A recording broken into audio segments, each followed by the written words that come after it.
한국의 항공모함 계획이 또 바뀌었다. 새롭게 선보인 입체 모델의 미국 항공모함과 같은 장비가 우리는 어떠한 요구에도 대응한다. 일본 야후 재팬에 게재된 언론 기사와 일본 네티즌 댓글 반응입니다. 한국 항공모함의 새로운 플랜은 캐터펄트 사출기까지 오케이다. 2023년 6월 7일 한국 남부 부산시에 있는 백스코 컨벤션 센터에서 국제해양방위산업전 2023이 개최되었다. 이 행사에는 한국의 방위산업 관련 기업들이 대거 참가했으며 그 중에서도 특히 현대중공업의 부스가 눈에 띄었다. 현대중공업은 한국 해군의 구축함과 호위함을 비롯해 외국 군함 등도 다수 수주하고 있어 그들의 부스 내에는 해당 회사가 건조한 군함의 스케일 모델 및 연구개발 중인 콘셉트 모델들이 전시되어 있었다. 그 전시물들 중에서도 특히 주목을 받았던 것은 다수의 함재기를 탑재한 대형 항공모함 모형이었다. 2019년부터 한국은 자국 해군을 위한 항공모함 도입 프로젝트를 추진해왔으며 이 모델은 현대중공업이 그 계획에 부합하는 형태로 입체화한 컨셉 모델이라고 한다. 해당 함선의 선체 사이즈는 만재 배수량이 3에서 4만 톤이다. 갑판에는 바람용 캐터펄트 2기와 착함용 어레스팅 기어가 장착돼 있어서 규모는 다르지만 미국 해군이 보유한 항공모함과 같은 소위 캐토바 방식이다. 갑판 위에는 한국의 카이가 개발 중인 KF-21 보라매의 함재기 버전 KF-21N과 해당 회사의 국산 헬기 수리온, 그리고 미국의 노스럽 그루먼사가 제작한 E2 호크아이로 추정되는 조기경 보통제기가 나란히 배치되어 있었다. 우연쪽으로 보면 영국의 퀸 엘리자베스급 항공모함에 채택된 전후로 분할된 함교와 그 사이에 두 개의 측면 엘리베이터가 보인다. 함교의 측면에는 팔각형의 판 모양을 한 능동 위상 배열 레이더로 보이는 것과 그 위에는 스텔스성을 고려한 통합 마스트도 설치되어 있다. 전체적인 인상으로는 규모는 중형 항공모함이지만 그 내부는 현대적인 항공모함의 최신 트렌드를 반영하고 있다는 느낌을 받았다. 과거의 항공모함 계획에는 두 가지 버전이 있는데 무엇이 다른가? 사실 한국이 항공모함 컨셉을 발표한 것은 이번이 처음이 아니다. 이번에 전시된 모델의 명칭은 CVX-3이며 이전에는 CVX-1과 CVX-2라는 두 가지 모델을 선보인 바 있다. CVX-1은 전체적으로 직사각형 형태의 비행갑판을 가지고 있으며 그 위에는 단거리 수직 이착륙 기능을 갖춘 미국의 F-35B 전투기가 배치되어 있었다. CVX-1은 정규 항공모함이 아닌 경항공모함으로 분류되며 비슷한 유형의 함선으로는 미국 해군의 아메리카급 강습 상륙함과 항모로게 중인 카가급을 예로 들 수 있으며 상정된 배수량은 33,000톤이라고 한다.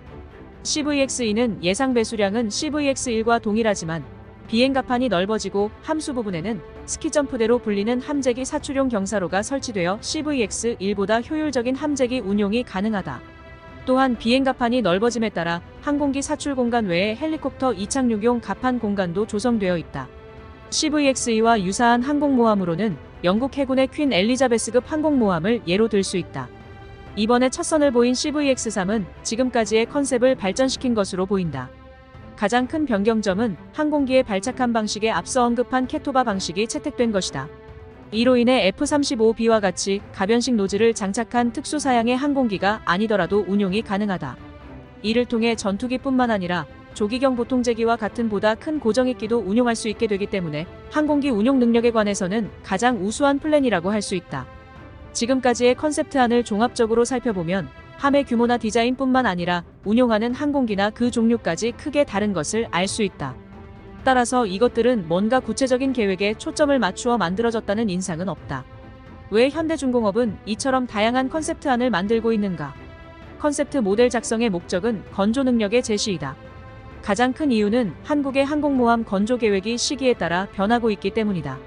CVX-1부터 CVX-3까지의 차이는 바로 이러한 사고방식 변화를 바로 반영하고 있다. 2019년부터 시작된 항공모함 건조 계획은 처음에는 항공기 운용 능력을 겸비한 강습 상륙함 클래스를 상정하고 있었다. 그러나 2021년에는 계획명이 CVX로 변경되며 보다 본격적인 스토블 방식의 것으로 확충되고 2022년에는 한국형 전투기 KF-21의 개발사인 카이가 함재기 버전인 KF-21N 컨셉트를 제시하면서 이제까지 함재기로는 F-35B만을 가정하고 있다가 그 외의 항공기를 운용할 가능성도 고려하게 되었다. 그 결과로 미국이나 프랑스의 정규 항공모함과 비슷한 캐토바 방식으로 계획될 수 있는 가능성까지 등장하게 된 것이라고 할 수 있다. 현대중공업 담당자에게 이번에 전시된 CVX-3의 컨셉트 모형에 대해 묻자 우리가 어떠한 요구에도 대응할 수 있다는 것을 어필한 것이라는 답변을 받았다. 그러나 세부적인 스펙에 대해서는 노코멘트였으며 대부분이 비공개되었거나 실제 내용이 구체적으로 결정되지 않은 것 같다는 인상을 받았다. 즉, 수주할 가능성이 있는 기업으로서는 계획 상황을 지켜보면서 막상 건조가 결정되었을 때 어떠한 요구에라도 대응할 수 있도록 준비하고 있다는 것일 것이다. 그러나 CVX 계획은 2022년 한국의 정권 교체에 따라 재검토되었으며 올해에는 그 예산안이 계획되지 않았다. 또한 항공모함을 실제로 운용하려면 선체 이외에도 정비할 필요가 있는 요소들이 많이 있다. 이를 설명해준 담당자도 항공기의 선정과 배치, 조종사와 승무원의 육성, 계속 운용을 위한 보급과 정비라인 구축 등 항모를 운용하려면 배 이외에도 결정해야 할 다양한 요소들이 있다라고 말했다. 항공모함은 한국 해군에 있어서 전력 이상으로 주목받는 상징적인 존재감을 갖는 것이다. 미국 해군은 막대한 예산을 들여 세계 최대 규모의 항공모함 함대를 여럿 운용하고 있으며 중국 해군은 급속한 속도로 국산화와 전력화를 추진하고 있다. 일본 해상자위대는 미국 해병대의 F-35B 운용 시험을 실시해 이 전투기의 운용 능력을 카가함에 부여하기 위한 개수 공사를 진행 중이다. 한국의 항공모함 건조에 대해서는 당초부터 한국 해군의 규모에 맞지 않는 계획이라는 말이 있었다.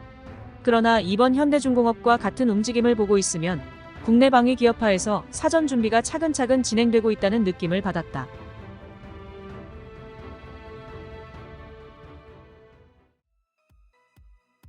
항모 운용은 광범위한 해상 운영을 상정하고 있고 일본의 경우는 중국, 북한, 러시아 등 비교적 근접해 있는 국가를 상정하고 있기 때문에 항모보다 오히려 양육강습함이나 공격형 잠수함, 순항미사일 등을 충실히 강화하여 대응하는 것이 훨씬 좋다고 생각합니다.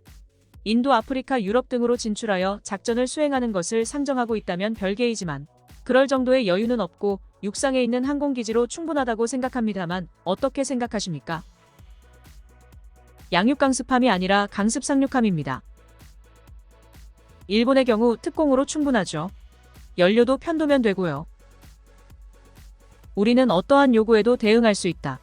실제로 항공모함을 건조하고 실전 배치하는 경우 항모전단을 구축하기 위한 다양한 유닛을 구축해야 합니다. 항공모함은 단독으로는 공격도 방어도 불가능합니다.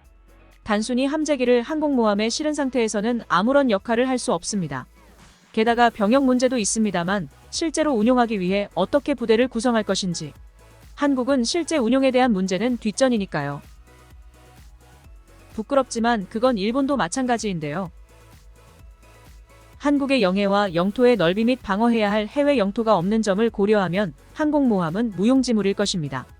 또한 국력적으로도 거액의 비용이 드는 항공모함 전단을 편성하는 것은 어려울 뿐만 아니라 한 척만으로는 거의 의미가 없을 것입니다. 가능성을 확보해두는 것이 헛된 일은 아니지만 대북용으로 F-35A의 배치 촉진과 방어용 미사일 시스템에 자금을 투자하는 것이 현실적이라고 생각합니다. 만일 만재 배수량이 3에서 4만 톤이라면 실을 수 있는 함재기의 수도 그다지 많지 않을 것이며 무엇보다 탄약과 연료의 탑재량이 적을 것으로 예상되기 때문에 캐터펄트를 설치하는 의미가 어느 정도 있는지 의문입니다. 만약 캐터펄트를 설치하려는 이유가 미국이 한국에 F-35B를 판매해주지 않기 때문이라면 그것은 돈의 낭비에 불과하므로 그만두는 것이 현명하다고 생각합니다. 결국 항공모함을 운용할 수 있는가? 함재기뿐만이 아니라 조기 경보기, 수송기, 대잠 초계기, 호위 구축함, 보급함, 잠수함 등을 갖추어야 비로소 항공모함은 전력이 된다. 중국은 아직 이 부분에서 크게 뒤처져 있다. 함재기의 정비나 함내에서의 조작 등을 통해 소티수를 늘릴 수 있는지 미국은 중국 항모에 비해 6배에서 10배 이상의 발착함 능력을 갖추고 있다. 차원이 다른 운용 능력이며 그 항공모함 기동함대를 10세트나 갖추고 있다. 게다가 한국의 국력으로는 족쇄가 되어 제대로 된 운용을 할 수 있는지는 의문이다. 하물며 항모를 내놓으면 눈앞에 일본, 미국, 중국, 러시아가 있다. 특히 중국과 항모 대결을 할 생각인가? 그보다 이렇게 돈이 많이 드는 장난감으로 국방의 발목을 잡히지 말고 제대로 북한의 침공을 막는 역할을 해주었으면 좋겠다. 육지는 한미가, 바다는 미일이 처리한다. 나도가 아니라 역할 분담이다. 자국뿐만 아니라 다른 국가로의 수출도 생각하고 있는 것 같아.